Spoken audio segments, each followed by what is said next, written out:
A prayer amidst hopelessness.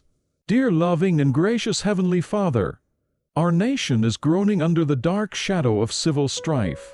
The cries of pain and division weigh heavily on our hearts, and the sight of justice crumbling fills many with anger and despair.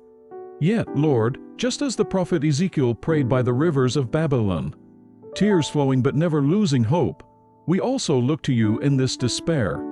Lord, in this situation that human strength and plans cannot resolve, we desperately need your divine hand. God of justice, please establish righteousness and peace in this land, and restore law and order so that justice may bring unity. May the day come quickly, when anger and conflict are replaced by justice and fairness.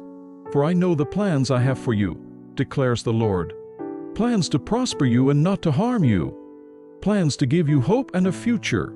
We hold firmly to this promise, trusting that your plans will never fail. No matter how bleak the circumstances, your promises will surely be fulfilled. We cling to the promise that those who sow with tears will reap with joy. Lord, may the people of this land move beyond division and hatred to experience reconciliation and healing. Let a new hope arise in this nation through your presence. Lord, especially at this time, remember our children who live in fear and pain. Grant them peace in their hearts. Also, give discernment and courage to the leaders of this nation, that they may act with reverence for you and establish justice. Like the dry bones in the valley that came to life and formed an army in Ezekiel's vision, let this land experience revival and restoration. We pray all these things in the name of Jesus Christ, our only hope. Amen.